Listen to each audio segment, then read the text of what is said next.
programa Outras Palavras, um oferecimento Sindiúti MG, Sindicato Único dos Trabalhadores em Educação de Minas Gerais. Olá, veja nesta edição, chega de desemprego, de privatizações e negação de direitos. Nós temos a oportunidade de uma superação estratégica. Essa é a mensagem. Traçarmos um caminho para a democratização do Brasil que pode demorar 1, 2, 3, 4, 5 anos, mas nós vamos conseguir virar a mesa e implementar o nosso projeto popular. O que a gente percebe é que tem uma banditização das pessoas e de instituições, né? Então, o primeiro ataque é colocar a pessoa como bandida, né? Mesmo que sem defesa. Mas eles não vão eliminar o poder de pensamento e a força que o teatro tem de levar essa reflexão. O programa Roda de Conversa fez alertas sobre o uso das redes sociais nessas eleições. Esse processo de fake news ele é muito baseado no envolvimento da emoção e a pessoa, na hora de ler, já vai, compartilha e contribui a dar mais verdade, né? Claro que é o problema do conteúdo, mas é a maneira com a qual as pessoas acabam acreditando nesse conteúdo. Não precisa mais questionar, gente. A gente recebe uma notícia propagada milhões de vezes, vira verdade uma notícia. Atualidade. Chega de desemprego, de privatizações e negação de direitos. Frederico Santana Rique, sociólogo, militante das pastorais sociais, da articulação de movimentos Quem Luta Educa e da Consulta Popular, ao falar para aposentados e aposentadas, durante o encontro do Sindiúti, afirmou que é preciso negar o ditado de que o povo tem os políticos que merece. A democratização do país, então, é a democratização do saber, a democratização da cultura, a democratização da riqueza, a democratização do poder. Aí, quando eu falo da democratização do poder, eu preciso chamar a atenção para uma outra coisa que eu acho importante de dizer e acho que é um desafio também para nós. Nós temos uma tendência a dizer assim: o povo tem os políticos que merecem, tá certo? Tem os vereadores que merecem, o governador que merece. Gente, não vamos repetir isso, porque isso não é verdade, tá certo? E vou explicar para vocês por que isso não é verdade. Porque a gente tem essas estruturas da nossa sociedade históricas, construídas para perpetuar no poder as mesmas oligarquias, as mesmas classes sociais, a mesma elite, a mesma classe dominante. Vou dar um exemplo para vocês como isso funciona. Nas últimas eleições, para quem ganhou para deputado federal, teve uma média de gasto de 2 milhões de reais. O que eu acho importante da gente compreender, e eu vou indo para os finalmente nesse sentido, para dizer o seguinte: quando houve o golpe de 1964, a maior parte dos partidos políticos de esquerda e de direita, a maior parte das lideranças, acreditavam que aquele golpe tinha vida curta. A maioria acreditava que teria eleições normais 1 ano, 2 anos depois. Nenhuma grande liderança e nem os grandes intelectuais daquele momento se atentaram que o golpe militar poderia durar tanto tempo quanto durou os 21 anos, tá certo? Por que eu estou dizendo isso? O momento político que nós estamos vivenciando agora é muito parecido. Só foi possível retirar a Dilma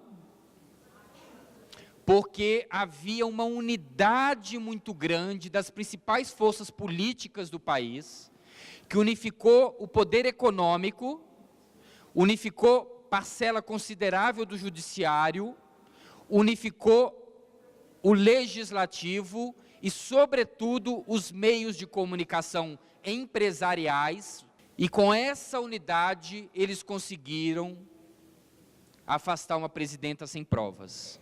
Mas o que eu quero dizer para vocês é o seguinte: essa unidade construída em torno do projeto neoliberal, o nome desse projeto aqui chama Projeto Neoliberal, Essa unidade segue em curso. E isso é muito sério. Isso é muito perigoso. E isso traz uma série de consequências para cada um e cada uma de nós. Nós precisamos conversar sobre isso. Isso significa que ganhe quem ganhe, terá muitas dificuldades de revogar a reforma trabalhista, de revogar a terceirização, de revogar o congelamento dos gastos públicos por 20 anos.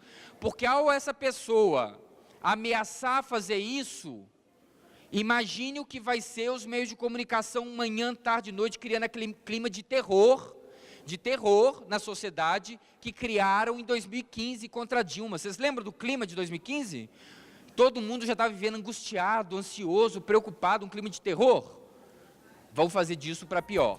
Explicou que o capital financeiro tende a escravizar o Brasil e que será necessária uma grande luta, incessante e combativa, para mobilizar a classe trabalhadora e impedir o retrocesso. Os interesses internacionais tendem a fazer algo muito parecido com o que estão fazendo na Venezuela. O capital financeiro vai ameaçar sair da noite para o dia. Se nós, um projeto que combata ao programa do golpe, vier a ganhar as eleições, aí é uma maravilha, está tudo resolvido? Não. Por que não vai estar tudo resolvido? Porque não vai se alterar a correlação de forças de forma determinante. A correlação de forças só vai se alterar com muita mobilização de rua, com muita participação, com muito trabalho de conscientização, com muita conversa nas salas de aula, com muitas assembleias de professores locais, municipal e estadual, com muita participação do Sindiúti, como foi no último período, que foi decisivo e determinante para muitas das vitórias que nós tivemos. Sem isso, não se altera a correlação de força. Quem ganhar, ou ganha ancorado na mobilização popular, convocando o povo a participar, ou não conseguirá governar, a não ser que seja para implementar o projeto do golpe.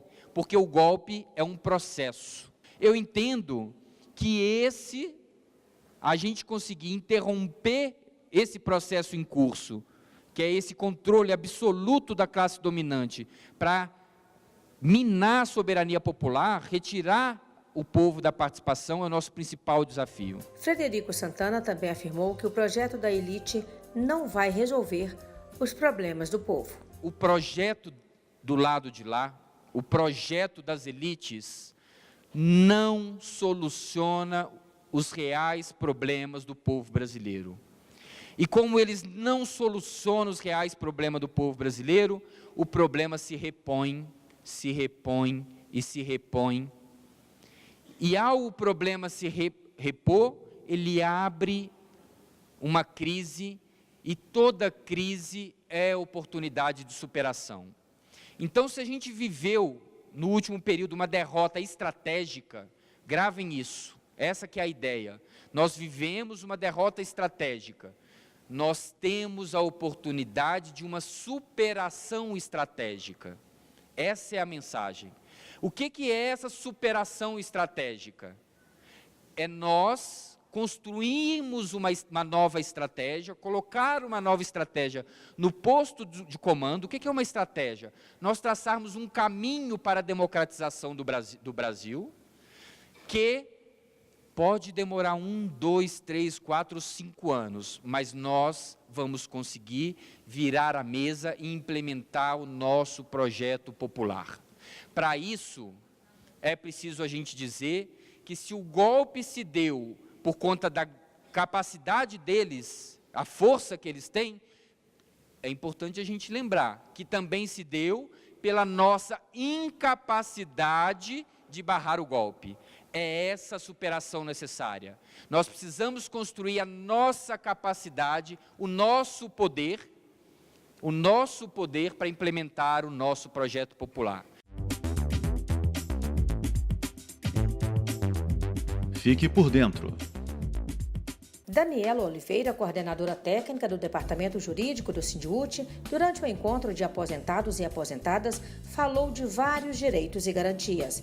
Veja o que ela diz sobre a regra da revisão de proventos de aposentadoria. A primeira ação delas, que acontece muito e que a gente tem visto, é a questão da revisão dos proventos de aposentadoria. Então, muito servidor aposenta, por exemplo, é o caso de aposentadoria por invalidez, ele se aposenta de forma proporcional, mas, na verdade, o Estado deveria ter aposentado ele de forma integral. Ou é o caso daquele servidor, no caso, professor ou professora, que aposenta pela idade, aposenta de forma proporcional, e quando o Estado vai fazer o cálculo da sua aposentadoria, ele leva em consideração a regra de 30 ou 35 avos, ao invés de 25 e 30. Esses casos são os de revisão de provento de aposentadoria.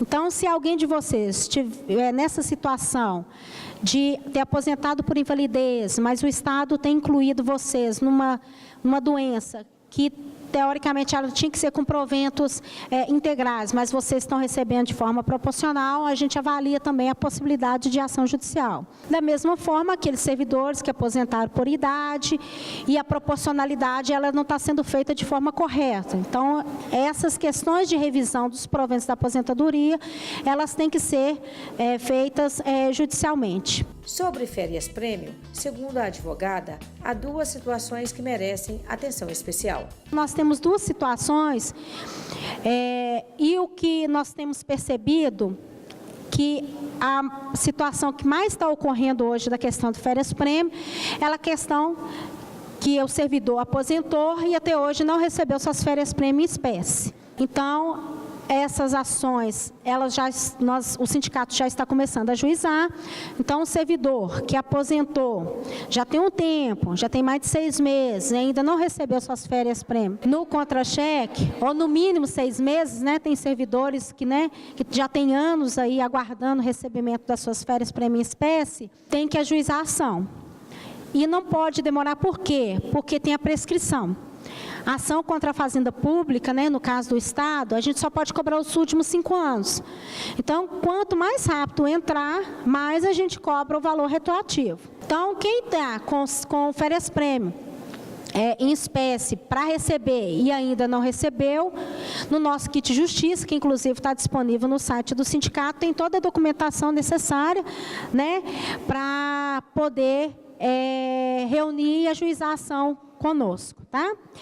E tem também aquelas férias-prêmio que é depois de 2004. O servidor não teve condições de gozar, foi impedido também em muitas situações e aposentou e aquelas férias-prêmio ficou para trás, Lembrando que depois de 2004 as férias-prêmio elas só podem ser usufruídas, mas tem muito caso que o servidor foi impedido de usufruí-las. Então a gente ajuiza a ação para receber a indenização que o servidor tem direito. O Estado ele incide a assistência médica, que é aquela cobrança do 3,2 no 13º salário de todo funcionalismo público estadual.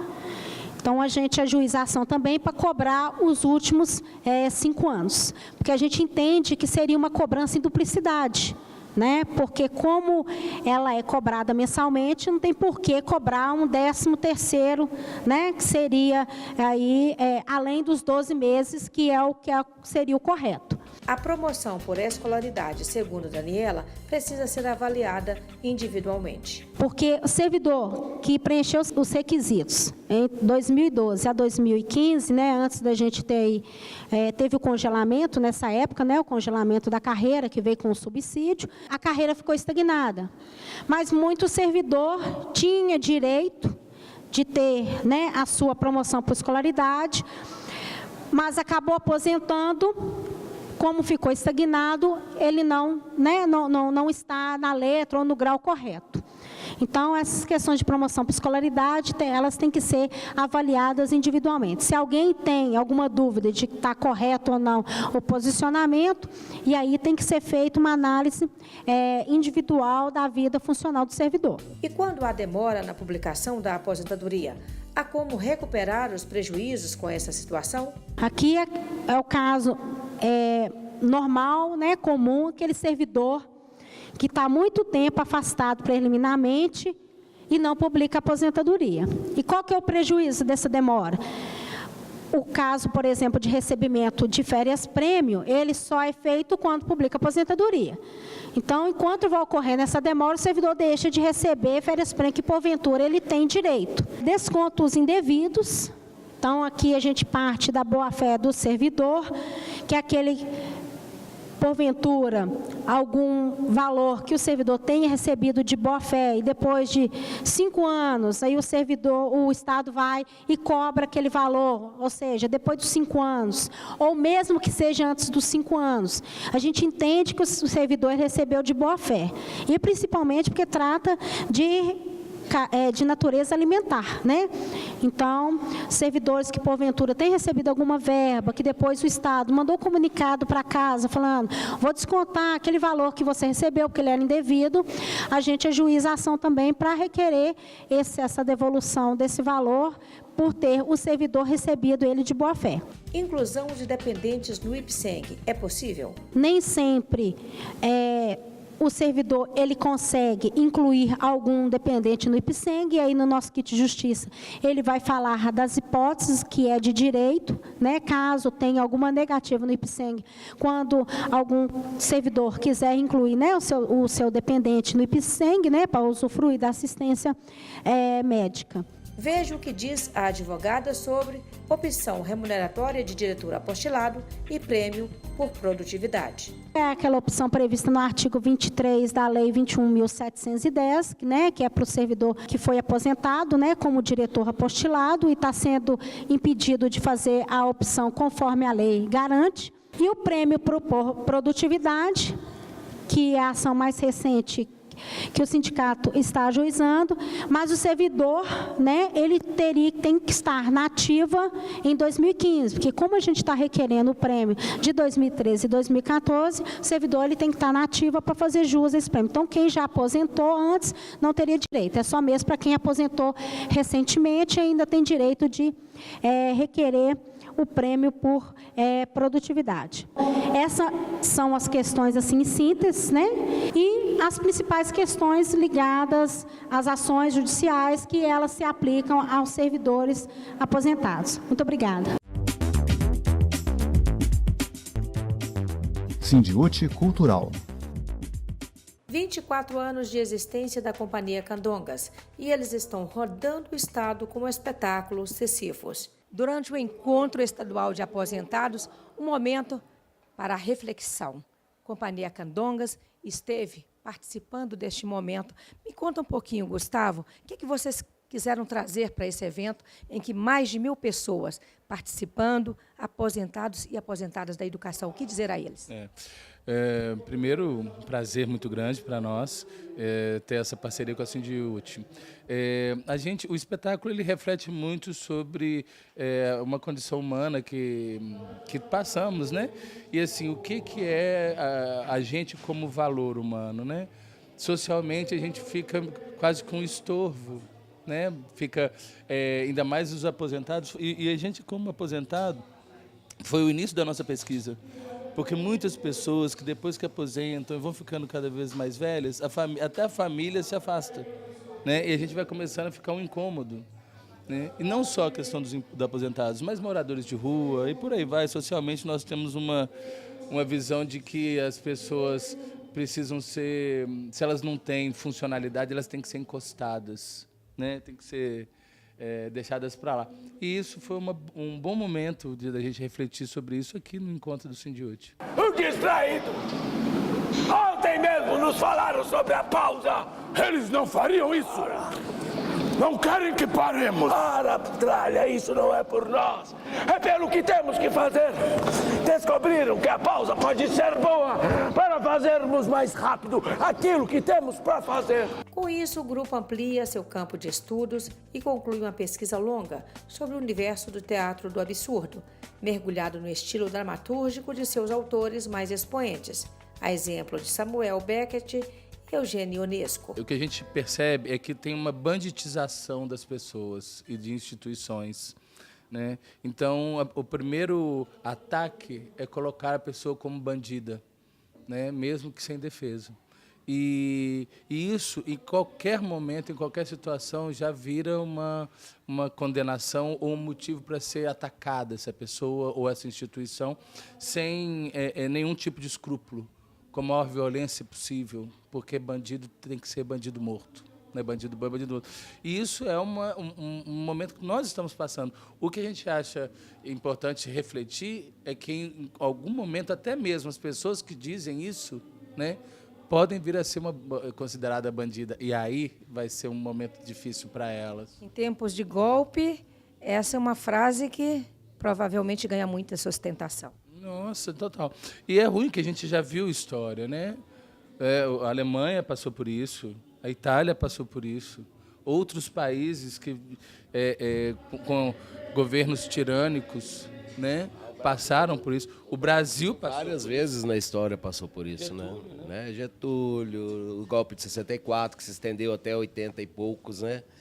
E que a gente ainda não saiu desse ranço, né? Esse ranço ainda da oligarquia, né? De querer nos acusar dessa bandidade, de ser bandido e não conseguir provar nada, e aí me mata, né? Me matou, me eliminou, né?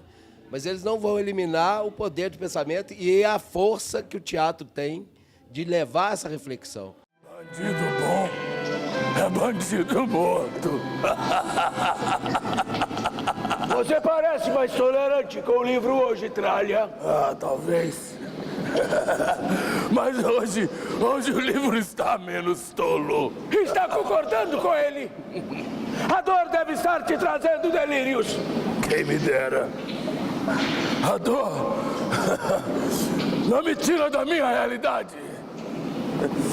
Só me enterra mais nela. Mas você sempre maldiz o livro. Desde a sua fundação, em 1994, a companhia criada por Antônio Rodrigues, Cláudio Henrique, Guilherme Tell, Gustavo Bartolozzi e Wagner Vasconcelos dedica-se a estudar o teatro em suas múltiplas formas e manifestações. Se tem alguma mensagem, é uma mensagem assim, vamos parar de trabalhar esse tanto e pensar na nossa vida? Porque o espetáculo é o trabalho ininterrupto, a gente não para de trabalhar e não para pensar. E tudo acontece no ambiente de trabalho ou a gente é contaminado por aquele ambiente. A gente não tem vida particular. São duas pessoas que convivem no mesmo ambiente e sem ao menos se conhecerem realmente, né? Vamos parar e pensar na gente? Hoje a gente corre demais, né? Todo tempo a gente corre, não tem tempo para nada. A gente não sabe nem por que corre. A gente não sabe nem atrás do que nós estamos correndo. Mas a gente sabe que a gente tem que correr. Então, para a gente, mesmo combinando, olha, vamos combinar que tal final de semana é para a nossa família e nós vamos viajar. Acontece 1 trilhão de coisas. Você não vai. E acaba que não vai. Ou então a pessoa que era aniversariante, estou dando de aniversário, ela não consegue ir. Sabe essas coisas? A gente está num tempo que os nossos valores estão invertidos. Por isso o absurdo. Por isso a distopia, né? O espetáculo, uma das pesquisas foi o 1984, né? E que traz esse universo distópico, a utopia ao contrário, né? Terei a eternidade para descansar. Será que é precisar de mais pedras para cobrir a cova? Sirva-se! Ser ou não ser? Preciso descansar eternamente.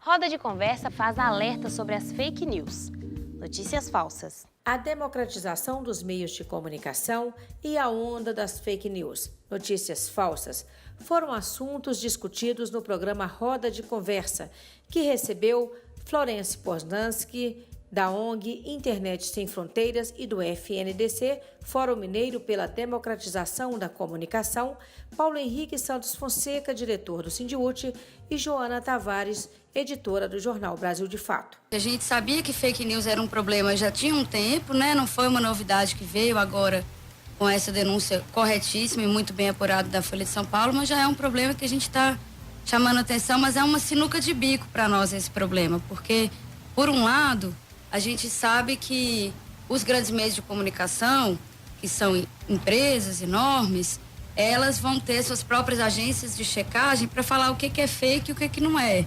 Então elas virariam um árbitro, né, assim, a dona da verdade. E isso para nós, da imprensa popular alternativa, é um risco também. Um risco para a sociedade como um todo, né? Não é só para a imprensa popular. Quem vai falar o que é notícia verdadeira, gente?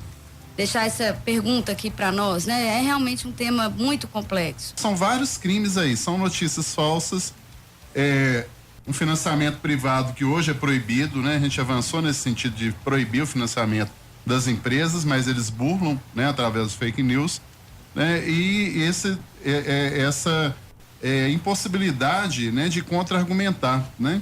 Então, são vários crimes que estão sendo cometidos e as pessoas têm que entender, né, de que lados elas estão, né? Do lado dos empresários, desse grupo de empresários que quer retirar o direito dos trabalhadores, né? Ou do lado de quem defende os direitos, que é a favor da manutenção e da ampliação dos direitos dos trabalhadores. Esse processo de fake news, ele é muito baseado no envolvimento da emoção e a pessoa, na hora de ler, já vai, compartilha e contribui a dar mais verdade, né?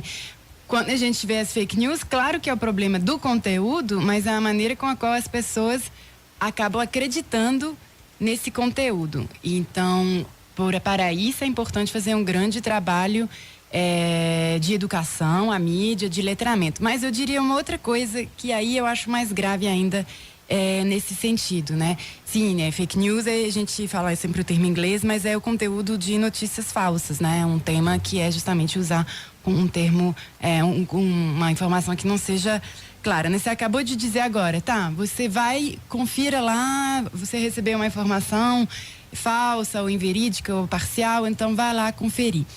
Qual que é o grande problema agora com o WhatsApp? Vocês devem ver, muitas pessoas hoje no Brasil acessam a internet pelo celular. É isso que cria a perversidade e que faz que essa fake news, ela isso tem também tanta é importância. né? Então, a discussão do acesso à internet, que é junto com a democratização da comunicação, é um assunto essencial justamente para isso, para que as pessoas tenham as ferramentas para poder procurar informação. Vamos levantar as antenas do desconfiômetro, como se diz aí, interior afora, não é, Joana? É muito antiga essa prática de fofoca, boato, mentira. Sim. Às vezes, pode até o nome news, né? Que news é notícia em inglês, né? E fake é falso. Parece que tem algum fundo de verdade, porque notícia é uma palavra importante para nós. Notícia pressupõe apuração, perguntar, checar, né? Sim, uma coisa simples de ver se aquilo corresponde à realidade.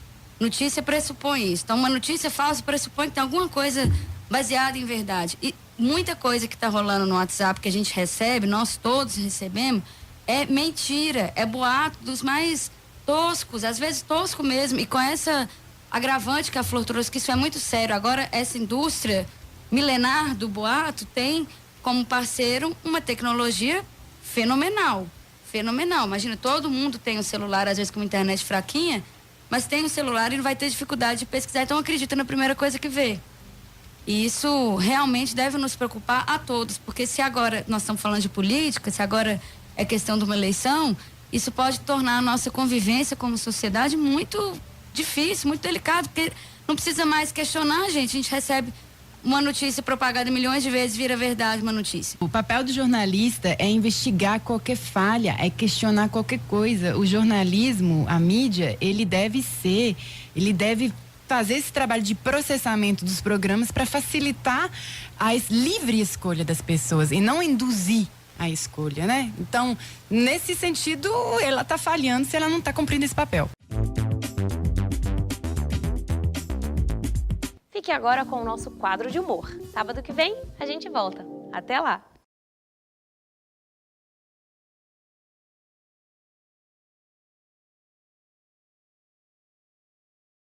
Opa, quem é você? Sou seu anjo da guarda. Você precisa fazer boas escolhas. Verifique a história dos seus candidatos ou candidatas. Saiba de que lado eles estão. Leia as propostas deles e fique atento. O futuro está na ponta do seu dedo.